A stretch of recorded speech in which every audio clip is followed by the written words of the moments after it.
Alright guys, Rambling Man here. It's Tuesday, which means it's Taco Tuesday. And I surprised my kids by telling them that, if they wanted to, we could go out to our closest Mexican joint for some Mexican. That always gets yeses. My wife and daughter were out, our two boys were home. And my wife and daughter said they want to meet us too. So I said part of the deal was I get to ride the bike. We've had a busy day. I may have mentioned in another video that my son was going to work this morning, 5:30, bright and early, and two deer, and we've learned, we thought it was one, two deer hit his car. I'm also testing this new GoPro refurbished camera. I've changed the orientation just slightly, and I want to see how this looks when I get home.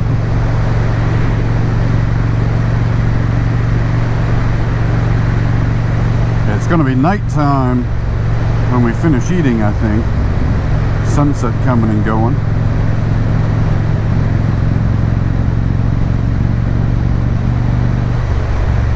My kiddos went ahead to see if they could grab a table. No margaritas for me tonight. At least not here. It is a nice brisk night.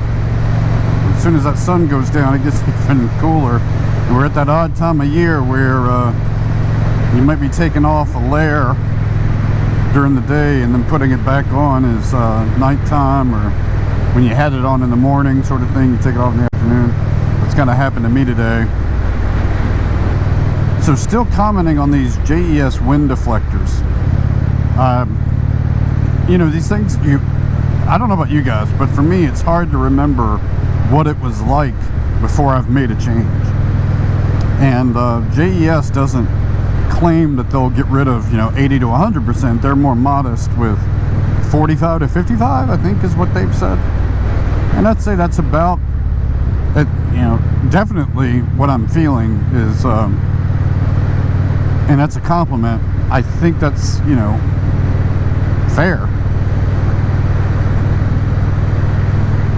Now, one of the challenges has been, it has been so darn windy and gusty that it's hard to compare a normal.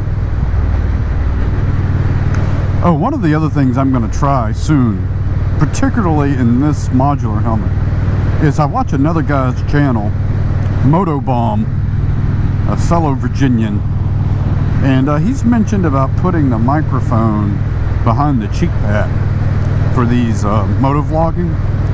And this helmet in particular, when I get up to speed, there's just a lot of wind. And the microphone is right in front of my mouth, taped in, but there's also a vent there. And it doesn't matter, let's see if it's open right now. Vent is open, I just closed it. When I'm just not even recording audio, it just doesn't matter if it's open or closed. It doesn't matter if it's open or closed. I just hear wind. So I think I'm going to try that, moving the microphone to behind the cheek pad. To me, nothing in these helmets are easy. I got fat fingers, and these are little small areas to work with. And you're trying to just bunch everything out of the way while doing no further harm to the setup you otherwise like. But I wish this helmet was a little quieter, just a little. I think it's some wind cracks get in the front, and I haven't been able to figure out. The weak point is probably where the latch is right here, but there's a vent right in front. Now the microphone does have like a wind sock on it, a very small one.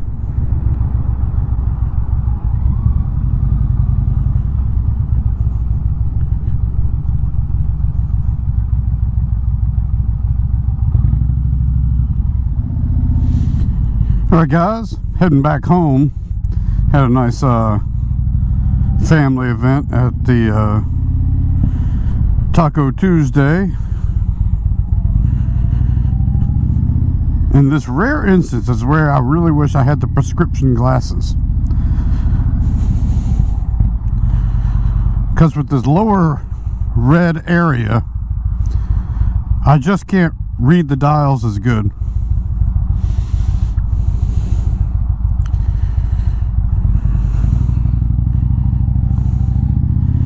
I would like to be able to read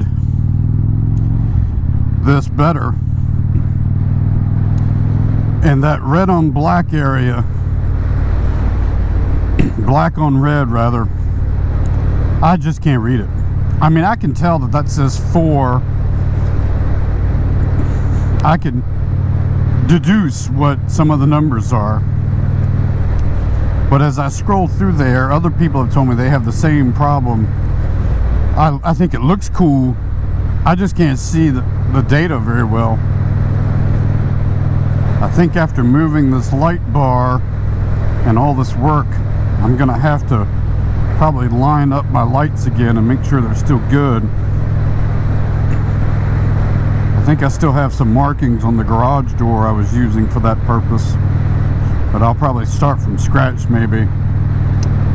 And my driveway has a very slight, but wouldn't take much to throw it off. It's not completely level where I was doing this. Nobody's flashing their lights at me, so I guess they're not too high. But the riding lights I was moving because that you had to loosen that light bracket to install the fork-mounted wind deflectors. And because of all the challenges we were having, it was moving a little bit. I'm gonna cut off the driving lights real quick, see how that looks. All right, so this is just the headlamps, no driving lights. That's bright and back down. Not sure that makes any difference. And I'm gonna turn on the driving lights again. Now those definitely make a difference. I still think the Indian brand on my Super Chief is better. Thinking about what happened to my kid with the deer jumping out. That could happen at any moment coming down here on this motorcycle. I try to scan constantly. You know, you're just taking in a lot at night. I try to scan in the mornings and at night for the deer. And if I see one, I just instinctively honk. And that tends to freeze them or makes them dart the other way.